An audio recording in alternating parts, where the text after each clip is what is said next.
बिस्मिल्लाहिर्रहमानिर्रहीम। अच्छा, ये मेरे पास ईयर है summer 22, paper 22, question number 2। A sphere is attached by a metal wire of the horizontal surface at bottom of a river as shown। मैंने एक ball को metal का एक वायर वो है स्फेयर, उसको मैंने मेटल वायर से अटैच करा हुआ है हॉरिजॉन्टल, मतलब ये पथरीला इलाका है और यहाँ से मैंने इसको अटैच करा हुआ है। पानी की डायरेक्शन यहाँ से आ रही है। तो sphere is fully submerge and in equilibrium, मतलब स्फीयर इसी तरह अटका हुआ है, कहीं जा नहीं रहा, आगे पीछे नहीं हो रहा। With the wire eight an angle of 68 degree, जो कि शो हो रहा है मुझे यहाँ पे 68 degree, to the horizontal surface, मतलब अगर ये मेरी हॉरिजॉन्टल सरफेस है तो यहाँ से 68 डिग्री बन रही है। खैर, the weight of the sphere is 32 Newton, the upthrust acting on the sphere is 280 Newton. अच्छा, इसका मतलब ये हो गया कि जो मेरा वेट है, वेट इज़ 32 न्यूटन और जो अपवर्ड फोर्स है जो उसको ऊपर लेके जा रही है दैट इज़ 280 न्यूटन। उसको ध्यान में रखिएगा वाली चीज़ को। खैर, तो अब क्या बोल रहे हैं भाई साहब, the density of the water is, मुझे बता दिए 1 exponent 3 kilogram per meter cube है। Assume that the force on the sphere due to the water flow is in a horizontal direction by considering the components of the force in a vertical direction determine the tension in the wire। अच्छा, वो tension T in the wire की बात कर रहे हैं, निकालनी है मुझे। तो मुझे एक बात तो पता है, अगर मैं वर्टिकल डायरेक्शन में सबकी बात करता हूँ तो मैं बोल सकता हूँ कि forces upward would be equals two forces downwards. तो अपवर्ड फोर्स मेरे पास एक ही है, दैट इज़ 280 न्यूटन। तो मैं यहाँ लिख देता हूँ 280 Newton is equals two forces downwards. एक तो इसका वेट है दैट इज़ अगेन 32, और एक इसकी टेंशन है जो कि इसको नीचे लेके जा रही है। उसने अभी भी बताया कि टेंशन इसको नीचे खींच रही है, लेकिन इसका मुझे वर्टिकल कंपोनेंट, मतलब ये वाला कंपोनेंट निकालना पड़ेगा। This component would be known as sine, क्योंकि यहाँ पे एंगल आ रहा है, ये एडजेसेंट बन गया आपका, ये आपका ऑपोजिट बन गया और ये आपका हाइपोटेन्यूस है। तो ये मेरे पास वैल्यू आ जाएगी T साइन 68।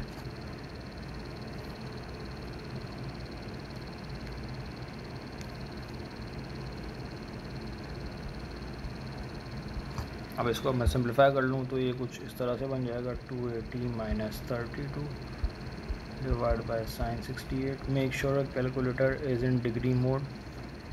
तो मेरे पास लेट्स सी इसका आंसर क्या आ रहा है 280 माइनस 32 ओवर साइन 68, मेरे पास 267.47 बन रहा है। 267.47 न्यूटन। मैं इसको राउंड ऑफ करके 270 कर लेता हूँ। 2SF is the best thing to use in your physics 11, तो इसको आप 270 कर लो। खैर, अगले पार्ट में वो बोल रहे हैं कि for the sphere calculate the volume. इस स्फीयर का वॉल्यूम निकालना है। वॉल्यूम मैं किसी तरह नहीं निकाल सकता सिवाय एक फॉर्मूले के, that is pressure in liquid. इस वाले केस में इसका फॉर्मूला होता है रो ग्रेविटी हाइट। लेकिन अगर मुझे इस फॉर्मूले को चेंज करना है विद रिस्पेक्ट टू वॉल्यूम, तो मुझे ज़रा बताइएगा एक बात, क्या मैं प्रेशर को फोर्स अपॉन एरिया कर सकता हूँ? रो ग्रेविटी हाइट। अब अगर मैं इस एरिया को यहाँ भेज दूँ तो ये बन जाएगा force is equals to rho gravity times base area into height is known as volume. तो वॉल्यूम का फॉर्मूला बन जाएगा ये मेरे पास फोर्स ओवर रो ग्रेविटी। अच्छा, अब ये फोर्स कौन सी है? फोर्स वो वाली जो इसको ऊपर लेके जा रही है, that is your upthrust 280 newton. तो यहाँ पे वैल्यू बन जाएगी 280 over rho, that is 1 exponent 3, और ग्रेविटी जो आजकल चल रही है 9.81। तो वॉल्यूम मेरे पास आ जाएगा इसका 280 डिवाइड बाय 1 एक्सपोनेंट 3 टाइम्स 9.81। ये वैल्यू मेरे पास बन गई है 0.0285। इसको राउंड ऑफ कर लेते हैं, वही 2SF पे 0.029 कर लो, इसको बेहतर रहेगा। अच्छा, यहाँ पे एक सवाल आता है, सर ये आपने ये 280 क्यों लिया है, ये हम कुछ और वैल्यू नहीं ले सकते क्या? ये 32 भी आ रहा है, एक फोर्स नीचे भी लग रही है, ये सब आ रहे हैं। तो अब यहाँ पे एक मसला है, वो मसला थोड़ा डिटेक्ट कर लेते हैं, फिर हम आगे बढ़ते हैं। सीन ये है कि मेरे पास एक तो अपथ्रस्ट है और एक नीचे जाने वाली फ़ोर्स है। तो मैं सिर्फ वो वाली फ़ोर्स ले सकता हूँ जिसकी वजह से ये इसको ऊपर धक्का दे रहा है वापसी। क्यों? क्योंकि ये इसको, वो जो वायर है मेरे पास, इसको नीचे खींच रहा है, इसलिए मैं वाली फ़ोर्स लूँगा जो इसको ऊपर लेके जा रही है, इसलिए मैंने इसको 280 ली है। अच्छा, अब आते हैं डेंसिटी पे। डेंसिटी कैसे निकालें? डेंसिटी का फॉर्मूला पता है मुझे, density is mass over volume. यही फॉर्मूला है, मास ओवर वॉल्यूम।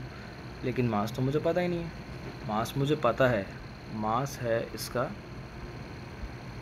जो इसका वेट होगा, that is 32 Newton. Weight of the sphere is 32 Newton. तो W का फॉर्मूला बनता है mg। तो m का फॉर्मूला बन जाएगा W/g। तो बेसिकली ये बन जाएगा 32 divided by 9.81 whole divide by volume, जो कि ऊपर निकाला 0.029। तो डेंसिटी इसकी आ जाएगी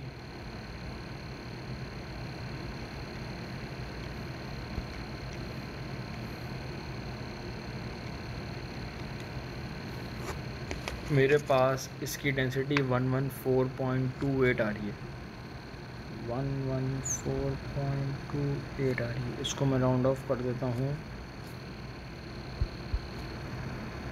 वही 2SF पे। तो 2SF का मतलब 110 हो जाएगा। तो इसका आंसर मेरे पास 110 आ गया। Always remember you have to take at least 2SF।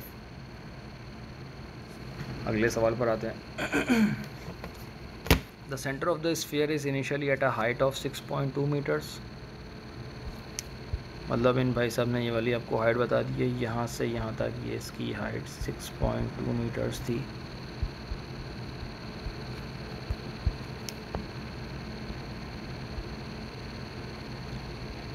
The speed of the water then increases, causing the sphere to move to a different position. This movement of the sphere causes its gravitational potential energy to decrease। तो decrease का मतलब ये है कि अगर for example ये मेरे पास एक सरफेस है और बॉल यहाँ पे रखी हुई है, तो जब एनर्जी डिक्रीज़ होगी तो बेसिकली बॉल यहाँ पर आ जाएगी। सही है। तो वो बोल रहा है कि अभी इनिशियली जो इसकी हाइट है यहाँ से वो 6.2 है, और इसके पास जो एनर्जी का डिक्रीमेंट आ रहा है, मतलब डेल्टा ई जो आ रहा है, energy decrease, that is 77 joules, और इसकी मुझे हाइट बतानी है कितनी है। ये सिनेरियो है। तो अगर मैं इसमें ये कर दूं कि delta energy, change in energy is equals to mg delta h, मतलब चेंज इन हाइट। तो डेल्टा ई मेरे पास है 77, और mg को अगर मैं मिला दूं तो मेरे पास है w बनता है, w टाइम्स डेल्टा h। तो 77 is equals to 32 into delta H. तो डेल्टा एच की वैल्यू 77 डिवाइड बाई 32 हो जाएगा। तो डेल्टा एच की वैल्यू ऐसी कितनी आ रही है, 77 डिवाइड बाई 32, दैट इज़ 2.4। तो 2.4 का डिफरेंस आया है, मतलब ये जो चेंज आ रहा है from here to here that is 2.4 metres. तो 6.2 में से अगर मैं 2.4 निकाल दूँ तो मेरे पास हाइट पता चल जाएगी ये वाली, ये तो मेरे पास बन जाएगी तकरीबन 3.8। तो इसका आंसर मेरे पास आ गया 3.8 मीटर्स। आई होप ये समझ आ रहा होगा, नहीं समझ आ रहा तो मुझे बता देना, मैं इसको अलग से प्राइवेट में समझा दूँगा। The extension of the wire increases when the sphere changes position as described in C. The wire obeys Hooke's law. Law obey कर रहा है. State a symbol equation that gives the relation between the tension T या फिर force F in the wire and its extension X या E. तो इसका तो एक ही F is equals to KX. अब यहाँ पे F नहीं है, यहाँ पर आपको T लिखना पड़ेगा, T is equals to KX, जहाँ पे आपको पता है आपके पास K कांस्टेंट है और अदर सिंबल K ही है। तो आप बता दो यहाँ पे कि where K is a constant. So before the sphere changed position, the initial elastic potential energy of the wire was 0.65 joules. The change in position of the sphere causes the extension of the wire to double. Calculate the final elastic potential energy of the wire after the sphere has changed position. तो इसमें 2-3 formulas एक साथ plug in होंगे। सबसे पहले तो कुछ formulas लिख लेते हैं यहाँ पर कि एनर्जी बराबर होती है हाफ KX² के।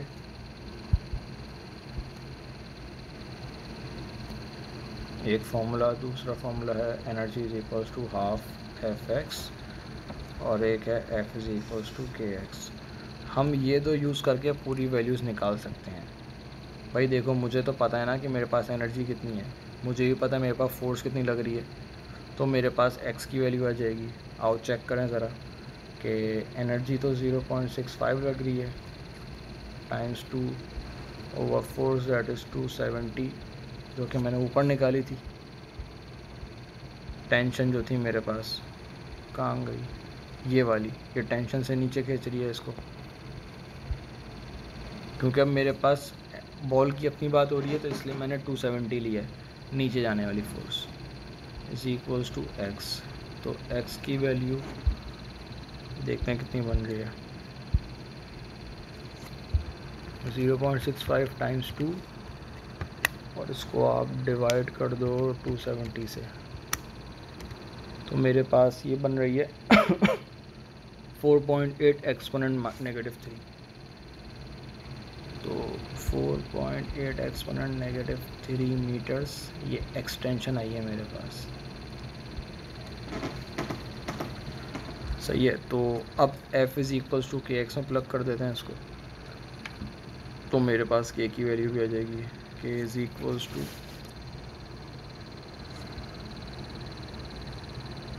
कितनी वैल्यू आ रही है इसकी,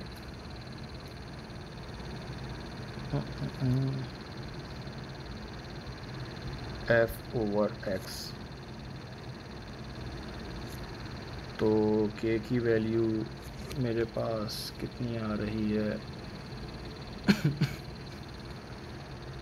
F 270 है, X 4.8 एक्सपोनेंट नेगेटिव 3 है। तो K की वैल्यू निकाल लेते हैं, 270 डिवाइडेड बाय आंसर कर दो इसको, तो बहुत बड़ी वैल्यू आ रही है, इसको राउंड ऑफ कर लो, 56 एक्सपोनेंट 3। तो मेरे पास ये आ गया 56 एक्सपोनेंट 3। K की वैल्यू है मतलब फोर्स ओवर फोर्स पर मीटर, न्यूटन पर मीटर, ये K आया है। ये इलास्टिक पोटेंशियल एनर्जी पूछ रहा है। तो अब मेरे पास फोर्स भी है और बाकी सब चीज़ें भी हैं। तो अगर अब मैं एक फॉर्मूला लगा दूं हाफ KX² वाला, तो सब आसान हो जाएगा मेरे लिए, लगा देते हैं। बस एक ख्याल रखना है कि अब मेरे पास एक्सटेंशन डबल हो गई है, इनिशियल एक्सटेंशन ये थी, अब एक्सटेंशन डबल हो गई है। तो ये फॉर्मूला बन जाएगा E is equals to half k x square. E would be equals to 0.5 times 2 times 4.8 exponent negative 3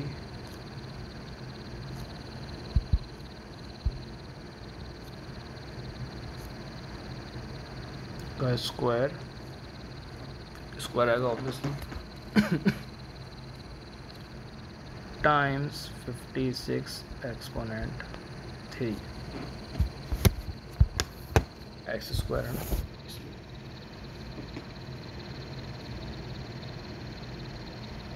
तो ये वैल्यू क्या बन रही है मेरे पास, देख लेते हैं. 0.5 टाइम्स 2 into 4.8 एक्सपोनेंट नेगेटिव 3 का स्क्वायर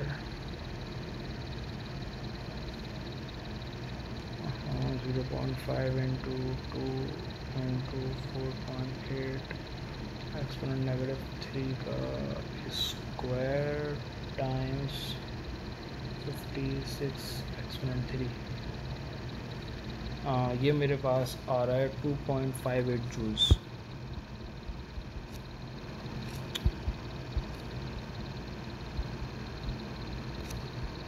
वही वाली बात फिर से कहूँगा मैं, 2SF पे रखें तो ये बन जाएगा एनर्जी 2.6 जूल्स.